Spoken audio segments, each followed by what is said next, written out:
नमस्कार, आप देख रहे हैं प्राइम टीवी और मैं हूं आपके साथ नंदिनी यादव। स्वागत है आप सबका 4 बजे की 4 बड़ी खबरों में। मध्य प्रदेश, छत्तीसगढ़, राजस्थान, तेलंगाना और मिजोरम में विधानसभा चुनाव की तारीखों का ऐलान कर दिया गया है। चुनाव आयोग ने आज एक प्रेस कॉन्फ्रेंस करके 5 राज्यों में चुनाव प्रक्रिया का ऐलान किया। दिल्ली के आकाशवाणी के रंग भवन ऑडिटोरियम में तारीखों का ऐलान करते हुए मुख्य चुनाव आयुक्त राजीव कुमार ने बताया कि मध्य प्रदेश में 17 नवंबर, राजस्थान में 23 नवंबर, छत्तीसगढ़ में 2 चरणों में 7 और 17 नवंबर, मिजोरम में 7 नवंबर को और तेलंगाना में 30 नवंबर को वोटिंग होगी। आपको बता दें कि 5 राज्यों में 689 विधानसभाओं के लिए चुनाव होने हैं। मिजोरम में 8.5 लाख, मध्य प्रदेश में 5.6 करोड़, राजस्थान में 5.25 करोड़, छत्तीसगढ़ में 2.03 करोड़ और तेलंगाना में 3.17 करोड़ वोटर हैं। इन सभी राज्यों में मिलाकर कुल 16.1 करोड़ मतदाता हैं। इनमें 60.2 लाख फर्स्ट टाइम वोटर हैं। उन्होंने बताया है कि 17 अक्टूबर को वोटिंग लिस्ट जारी होगी और 23 अक्टूबर तक वोटिंग लिस्ट में सुधार किया जाएगा। 5 राज्यों में कार्यकाल खत्म होने की बात की जाए तो इस साल के दिसंबर से लेकर जनवरी 2024 तक ये खत्म हो जाएगा। मिजोरम में 17 दिसंबर 2023, छत्तीसगढ़ में 3 जनवरी 2024, मध्य प्रदेश में 6 जनवरी 2024, राजस्थान में 14 जनवरी 2024 और तेलंगाना में 16 जनवरी 2024 को कार्यकाल खत्म होने वाला है। तो आज ईसी ने प्रेस कॉन्फ्रेंस की है। 5 राज्यों में विधानसभा चुनाव का ऐलान कर दिया गया है। एमपी राजस्थान में एक चरण में चुनाव होगा, वहीं तेलंगाना, मिजोरम में भी एक चरण में चुनाव कराया जाएगा।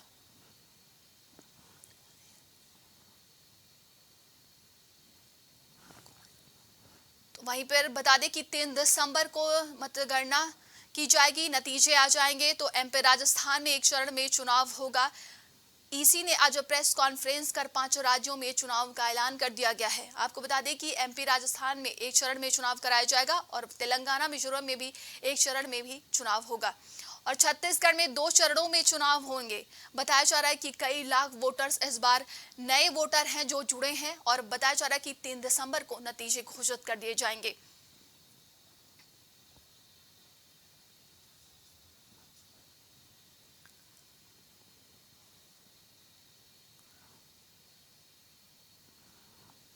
बता दें कि फर्स्ट टाइम वोटर की संख्या इस बार 60.2 लाख बताई जा रही है और 16.1 करोड़ मतदाता है सभी मिलाकर और 3 दिसंबर को मतगणना जारी कर दी जाएगी।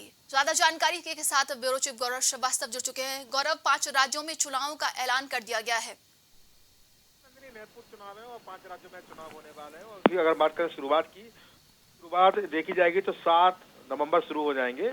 7 और 17 नवंबर को ये चुनाव छत्तीसगढ़ में होंगे, 17 नवंबर को चुनाव मध्य प्रदेश में भी होंगे। इसके साथ साथ अगर राजस्थान की बात करें तो राजस्थान में चुनाव 23 नवंबर को होंगे, मिजोरम में चुनाव 7 नवंबर को होंगे और तेलंगाना में चुनाव 30 नवंबर को होंगे। उसके बाद जो नतीजे हैं वो 3 दिसंबर को आएंगे और कुल मिला के अगर हम 5 राज्यों की बात करें तो लगभग 16 करोड़ से ऊपर कि लोग यहाँ पर अपने मतदाता अधिकार का प्रयोग करेंगे और जिसमें करीब करीब 7 लाख नए वोटर भी शामिल हैं।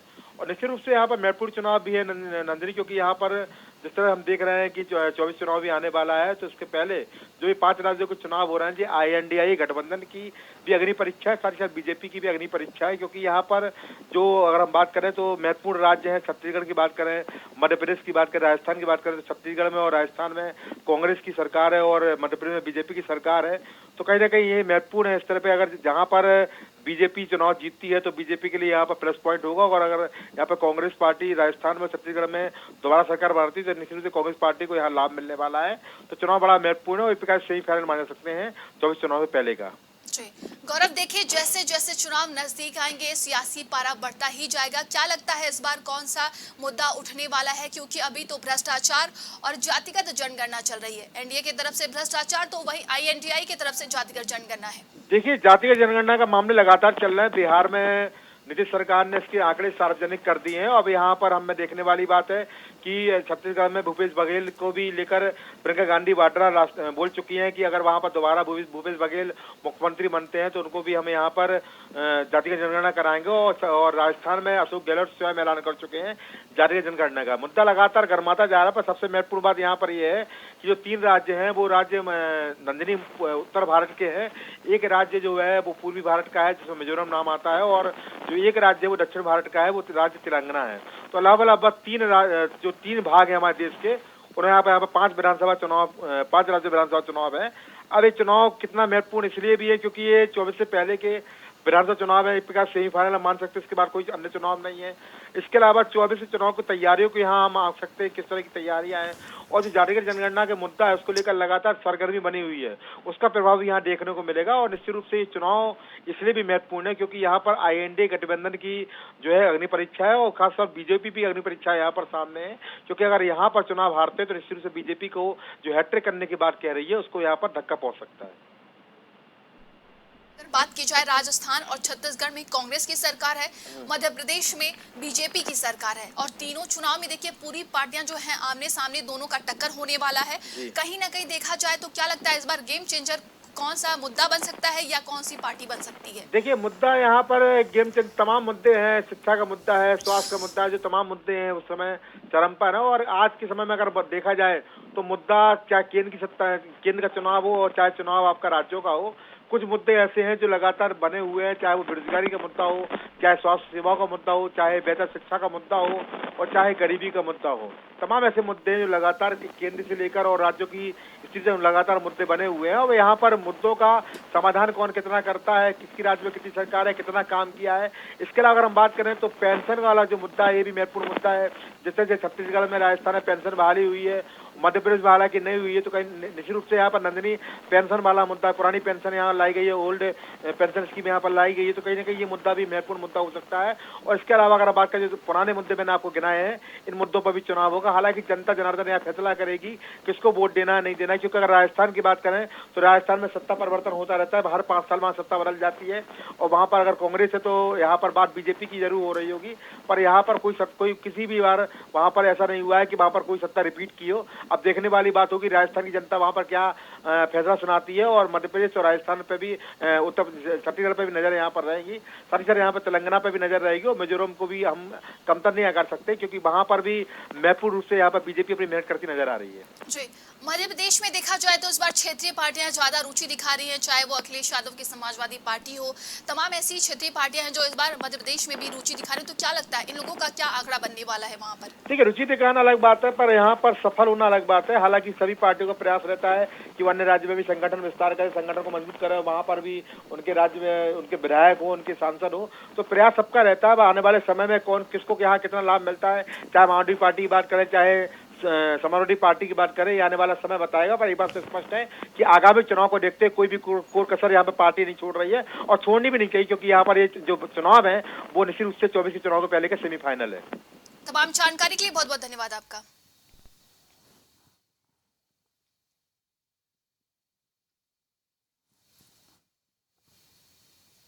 लोकसभा चुनाव से पहले दलित वोटों को अपने पाले में लाने के लिए तमाम पार्टियां जुटी हुई हैं। इसी के तहत बीएसपी संस्थापक कांशीराम विरोधी दलों के एजेंडों में आ गए हैं। उनकी पुण्यतिथि पर उन्हें श्रद्धांजलि देने के लिए सभी दलों में होड़ मची रही है। बीएसपी सुप्रीमो मायावती ने जहां लखनऊ में उन्हें परंपरागत तरीके से श्रद्धांजलि दी, तो सपा प्रमुख अखिलेश यादव ने पार्टी दफ्तर से उन्हें श्रद्धांजलि दी और उनके योगदान को भी याद किया। दलित वोटों को पाले में लाने के लिए कांशीराम के महापरिनिर्वाण दिवस पर कांग्रेस ने भी बड़ी मुहिम शुरू की है। कांग्रेस ने आज प्रदेश मुख्यालय पर दलित गौरव यात्रा की शुरुआत की। यात्रा के तहत कांग्रेस नेता दलित बस्तियों में रात्रि चौपाल करेंगे। कांग्रेस नेता इसमें यूपी की प्रत्येक विधानसभा में 10 रात्रि चौपाल करेंगे।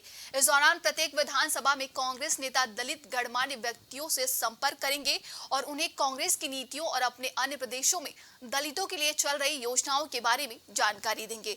हर लोकसभा क्षेत्र में दलितों के कोर ग्रुप का गठन किया जाएगा। दलित गौरव यात्रा संविधान दिवस यानी 26 नवंबर तक चलेगी। यात्रा के दौरान कांग्रेस पार्टी के वरिष्ठ नेता, खासतौर से दलित नेता शामिल होंगे और प्रत्येक जनपद स्तर पर प्रेस वार्ता भी करेंगे।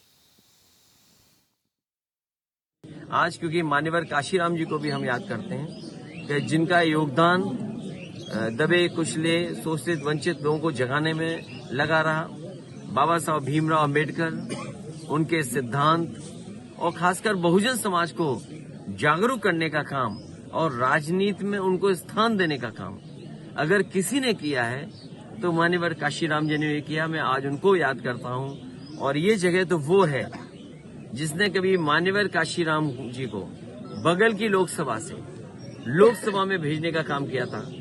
वो भी राजनीति का एक ऐतिहासिक समय था जब नेताजी और मान्यवर काशीराम दोनों मिलकर के एक राजनीति को नई दिशा दे रहे थे। काशीराम जी की पुण्यतिथि के अवसर पर और वो आज से ये गौरव यात्रा दलित गौरव संवाद ये शुरू होगा, जो आज लखनऊ से हम शुरू कर रहे हैं और ये 26 नवंबर तक संविधान दिवस तक चलेगा। लखनऊ में 26 तारीख को बड़ा कार्यक्रम हम करेंगे। पूरे प्रदेश का कार्यक्रम 26 नवंबर को यहाँ पर होगा और इससे पूरे प्रदेश में दलित नेताओं के अभियान इसमें सबको जोड़ा जाएगा।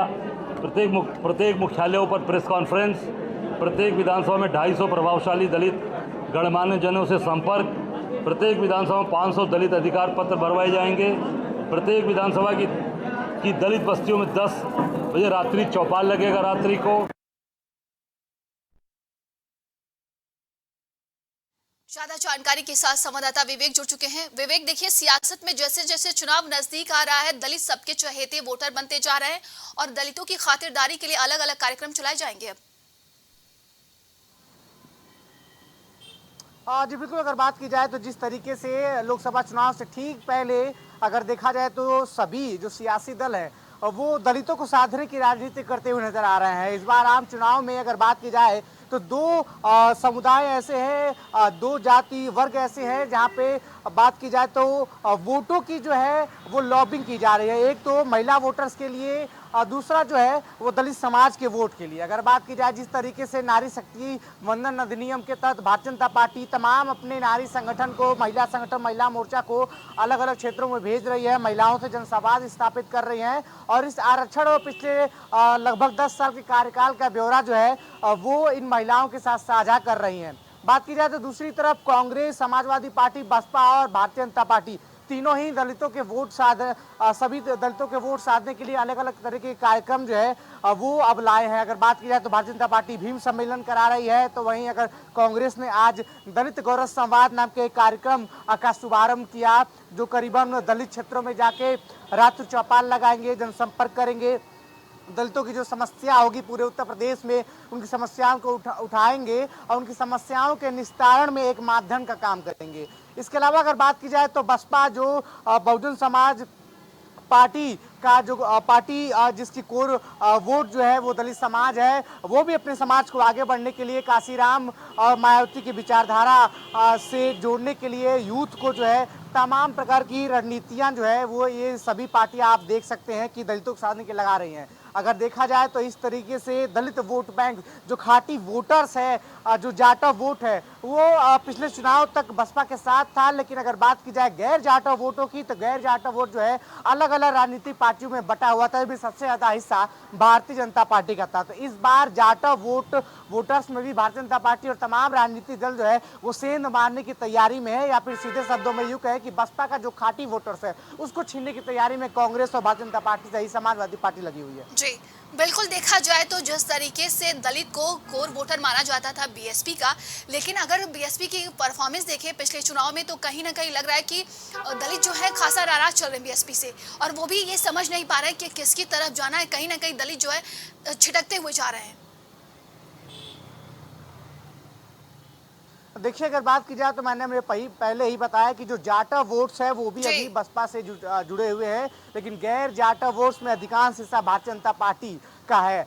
जो गैर जाटा वोटर्स हैं वो बात की जाए तो राशन और प्रशासन के नाम पे भारतीय जनता पार्टी के साथ आए थे। किस तरीके से डबल इंजन की सरकार लोगों को मुफ्त राशन दे रही है, ये लगातार प्रचार भारतीय जनता पार्टी के द्वारा किया जा रहा है 10 साल के कार्यकाल में। इसके साथ साथ जो दलित बस्ती है वहाँ भी संघ के लोग जो प्रचारक है वो भी जा रहे हैं, भारतीय जनता पार्टी कार्यकर्ता भी जा रहे हैं और उनको अपने साथ लाने का हर एक मौका जो है। देखिए विवेक, भारतीय जनता पार्टी तो अब भीम सम्मेलन आयोजन करने वाली है जिसमें दलितों को सम्मानित भी किया जाएगा। जी बिल्कुल, मैंने पहले ही बताया था कि भारतीय जनता पार्टी अब भीम सम्मेलन कर रही है, साथ ही कांग्रेस ने आज दलित गौरव संवाद यात्रा की शुरुआत की है। और बात की जाए तो इस यात्रा के जरिए रात्रि चौपाल लगाए जाएंगे, प्रदेश के 4000 क्षेत्रों में रात्रि चौपाल लगाएंगे, यानी दलितों के बीच रह के जनसंपर्क को और कांग्रेस पार्टी बढ़ाएगी और उनका साथ लेकर आगामी लोकसभा चुनाव में आगे बढ़ेगी। तमाम जानकारी के लिए बहुत बहुत धन्यवाद आपका।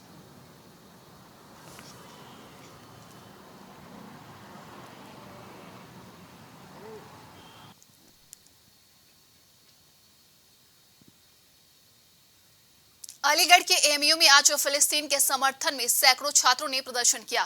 प्रदर्शन के दौरान छात्रों ने हाथों में वी स्टैंड फिलिस्तीन, एएमयू स्टैंड फिलिस्तीन के 7 अन्य पोस्टर बैनर लेकर जमकर नारेबाजी भी की। इस दौरान एएमयू के छात्रों ने अल्लाहू अकबर और तरह तरह के धार्मिक नारे भी लगाए। आपको बता दें कि इजराइल और फिलिस्तीन के बीच चल रहे युद्ध के बाद पीएम मोदी ने इजराइल का समर्थन किया है। प्रदर्शनकारी छात्रों ने कहा कि जिस तरीके से इजराइल फिलिस्तीन पर ज्यादती कर रहा है, ये सही नहीं है। उन्होंने कहा है कि जब यूक्रेन पर हमला होता है तो देश और दुनिया यूक्रेन के समर्थन में आ जाती है, लेकिन अब फिलिस्तीन पर इस समय संकट है तो किसी भी राजनेता या अन्य समाज का ढिंढोरा पीटने वाले लोग चुप्पी साधे बैठे हुए हैं। उन्होंने कहा कि आज फिलिस्तीन संकट में है, लेकिन एएमयू के समस्त छात्र फिलिस्तीन के साथ खड़े हुए हैं और उनके लिए दुआ कर रहे हैं। एएमयू में हुए प्रदर्शन पर सियासत भी अब गर्मा गई है। अलीगढ़ मुस्लिम यूनिवर्सिटी की जो छात्रों की घटना है निश्चित तौर पर बहुत दुर्भाग्यपूर्ण और चिंताजनक है। आज फिलिस्तीन और इजराइल के विवाद में जिस तरह से आतंकी हमला किया गया है, भारत की सरकार ने इजराइल के पक्ष में अपना पक्ष व्यक्त किया है। ऐसे मसले जिसमें विदेश नीति का मसला जुड़ा हो, भारत के पक्ष से अलग होकर के अगर कोई भारतीय नागरिक अपनी राय व्यक्त करता है तो ये देशद्रोहिता का मामला बनता है। इस पूरे मामले का अलीगढ़ मुस्लिम यूनिवर्सिटी को और वहां के जिला प्रशासन को परीक्षण करना चाहिए और जो भी दोषी हों उनके विरुद्ध ठोस और कठोर कार्रवाई करनी चाहिए। सुनते हैं और तमाम दुनिया इस बात से वाकिफ़ है कि फ़लस्तीन के ऊपर जो जुल्म होता आया है गुज़िस्ता सालों से, और वो एक बहुत लंबा टाइम हो गया है इस बात को, तो ये चीज़ रुकनी चाहिए और ये जुल्म रुकना चाहिए। और अलीगढ़ मुस्लिम यूनिवर्सिटी एक ऐसा इदारा है कि हमेशा जब जब दुनिया के किसी कोने में जुल्म हुआ है तो उस जुल्म के ख़िलाफ़ यहाँ के तलबाओं ने और यहाँ के लोगों ने आवाज़ उठाने का काम किया है। और आज इसीलिए हम तमाम तलबा इकट्ठा होकर इसकी जो है मजम्मत करने के लिए आए हैं कि ये जुल्म रुकना चाहिए। आज जो भी अलीगढ़ मुस्लिम यूनिवर्सिटी के तालिब इल्म हैं वो तमाम जो है डक पॉइंट से बाब सैयद तक आए हैं। और जैसा कि भाई ने बताया, वाकई पिछले 70 सालों से जो फ़लस्तीन जुल्म का शिकार है, वहाँ पर हमारी बहनें, भाई, बुज़ुर्ग आए दिन हम लोग देखते रहते हैं कि वहाँ पर हमेशा से जुल्म के शिकार होते रहे हैं और वो जुल्म अभी तक ख़त्म नहीं होता है। तो हम लोग आज अलीगढ़ मुस्लिम यूनिवर्सिटी से एक एहतजाज है हम लोगों का कि जो भी जुल्म हो रहा है वो जुल्म रुके। और हमारी दुआ भी है हमारे जो भी भाई इस दुनिया से रुखसत हो गए, अल्लाह ताला उनको मग़फ़िरत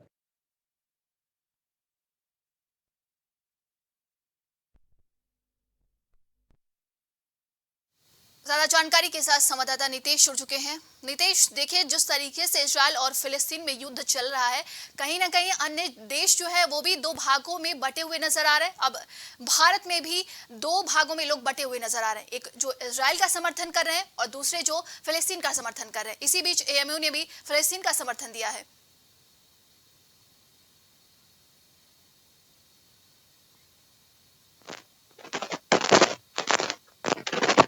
जोरदार प्रदर्शन करते हुए सैकड़ों छात्रों ने जोरदार प्रदर्शन करते हुए एक फ्लैग मार्च निकाला है, जिसमें बड़े बड़े पोस्टर लेकर फिलिस्तीनियों का साथ देने की बात कही है।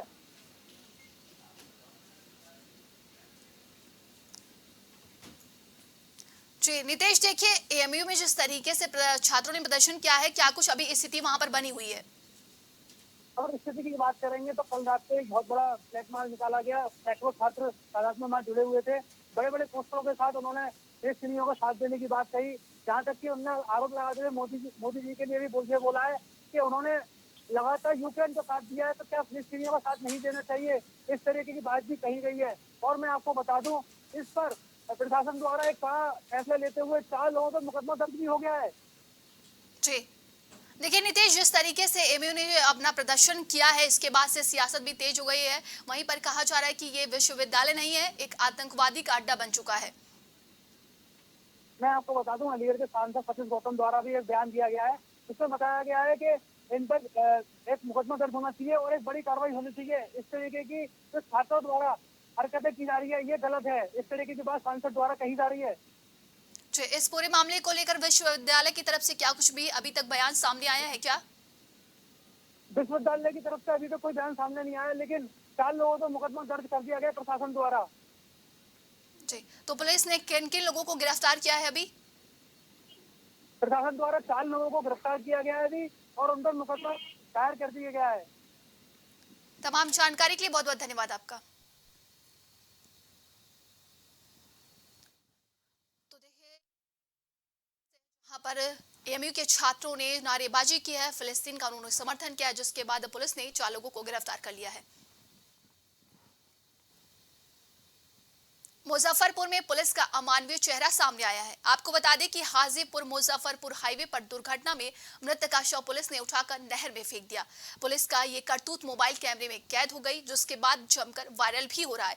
वीडियो वायरल होने के बाद बिहार पुलिस पर कई सवाल भी खड़े हो रहे हैं। वीडियो में साफ देखा जा रहा है कि किस तरीके से बॉडी को नहर में फेंकी जा रही है। तो दिन दहाड़े शव को नहर में फेंका गया, ये करतूत पुलिस की तरफ से की गई है, जिसको लेकर अब कई सवाल भी खड़े किए जा रहे हैं। तो मुजफ्फरपुर का ये पूरा मामला है, जहां पर पुलिस का अमानवीय चेहरा सामने आया है, जहां पर बताया जा रहा है कि दुर्घटना में शव को पुलिस वालों ने नहर में फेंक दिया, जिसका वीडियो अब सोशल मीडिया में तेजी से वायरल हो रहा है।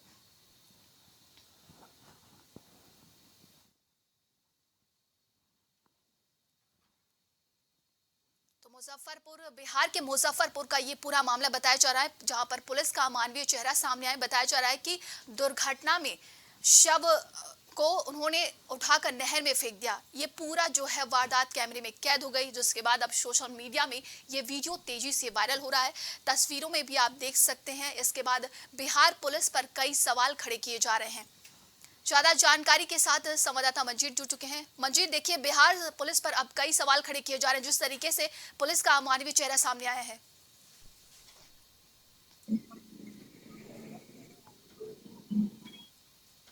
जी मंजीत, मेरी आवाज आप तक पहुंच रही है क्या? तो मंजीत से हमारा संपर्क टूट गया है, हम दोबारा कोशिश करेंगे। तो आप जिस तरीके से ये पूरा वीडियो सोशल मीडिया में तेजी से वायरल हो रहा है, जिसमें बताया जा रहा है कि दुर्घटनाग्रस्त में एक व्यक्ति की शायद मृत्यु हो गई थी, जिसके बाद शव को उठाकर पुलिस ने नहर में फेंक दिया है। ये पूरा वीडियो सोशल मीडिया में अब तेजी से वायरल हो रहा है। वहीं बिहार पुलिस पर कई सवाल खड़े किए जा रहे हैं। तो ये पुलिस का अमानवीय चेहरा देखने को मिल रहा है। मुजफ्फरपुर से ये वीडियो सामने आया है।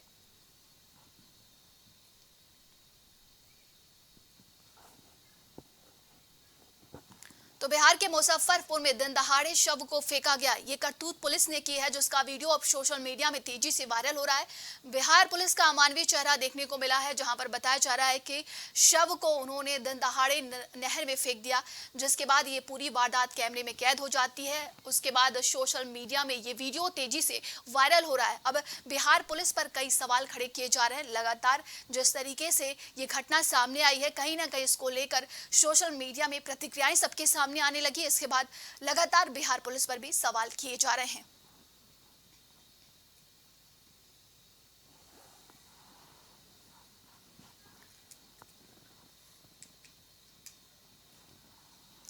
तो दिन दहाड़े शव को नहर में फेंका गया। वीडियो में साफ देखा जा रहा है किस तरीके से बॉडी को नहर में फेंका जा रहा है।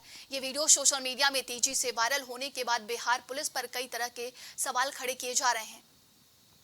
एक बार फिर से संवाददाता मंजीत की तरफ रुख करते हैं। मंजीत, देखिए, अमानवीय चेहरा पुलिस का सामने आया, जिसके बाद पुलिस पर कई सवाल खड़े किए जा रहे हैं। अब जी, आपको बता दें कि पुलिस को तो उस जो डेड बॉडी को तो वो अच्छे तरीके से पोस्टमार्टम करना था, लेकिन जब डेड बॉडी पुलिस ने देखा तो पुलिस ने खुद ही नहर में डाल दिया।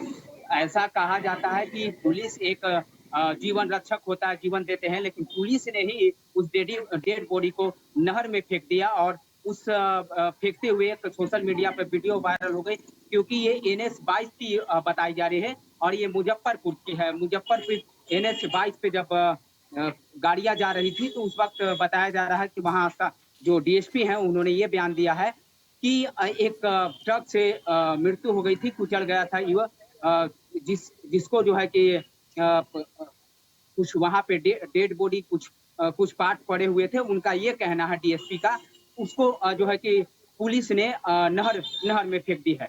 लेकिन ये इस पे मामले बहुत ही वीडियो क्योंकि इतनी वायरल हो गई है, क्योंकि पुलिस को जवाब देने में बहुत मुश्किल पड़ रही है। अभी फिलहाल उसमें से 2 होमगार्ड को जो है कि ड्यूटी से हटा दिया गया और एक पुलिस चालक जो थे उनको सस्पेंड कर दिया गया। प्रशासन की तरफ से क्या कुछ बयान सामने आए आगे, और क्या कुछ भी कार्रवाई की जा सकती है क्या इस पूरे मामले को लेकर? देखिए, पुलिस तो अपने पूरी जो है कि जिम्मेवारी से हट रही है, क्योंकि जब लाश डेड बॉडी जब फेंकी गई थी नहर में, उसके बाद जो है कि पुलिस वहां से निकलवाती है और उसके बाद क्योंकि ये वो डेड बॉडी पुलिस के द्वारा ही फेंकी गई थी। वो कैमरे में NH-22 जो है उस कैमरे में कैद हो गई थी कि पुलिस खुद जो है कि डेड बॉडी को नहर में फेंक रही है। एक नहर है, उस नहर में फेंक रही है। लेकिन उसके बाद जो है कि जब वीडियो वायरल हुई, वीडियो सामने आया, तो पुलिस ने फिर जाकर उस डेड बॉडी को निकलवाती है और पोस्टमार्टम के लिए भेज देती है। जी, तो और ये मंजीत, क्या पुलिस पता की ये चल पहली पाया है बार कि ये बॉडी किसकी थी, वो कहाँ का रहने वाला था?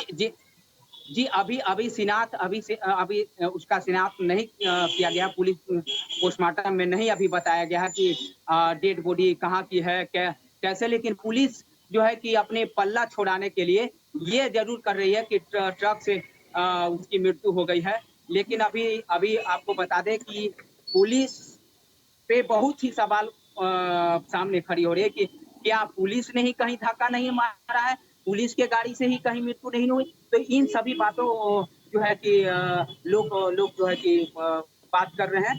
और बात ऐसे इसलिए हो रही है कि डेड बॉडी को खुद पुलिस को जो है कि भेज देना, वो खुद जो है कि डेड बॉडी को नहर में डाल देना, वो कहीं ना कहीं सरकार और पुलिस जो है कि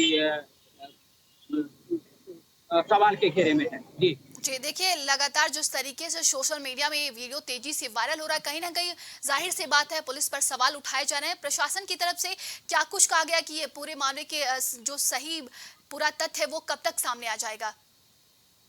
देखिए, वहाँ वो जो पूर्वी DSP हैं, उन्होंने ये साफ तौर से कहा कि हमने इस मामले में जांच कर रहे हैं और जांच चल रही है। अभी 2 होमगार्ड को जो है कि जो तैनात थे उनको हमने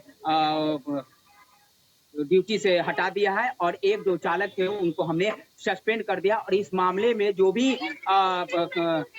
संलिप्त जिनकी भी होगी उस पर कड़ी न कड़ी कार्रवाई की जाएगी। जी, तमाम जानकारी के लिए बहुत बहुत धन्यवाद आपका मंजीत।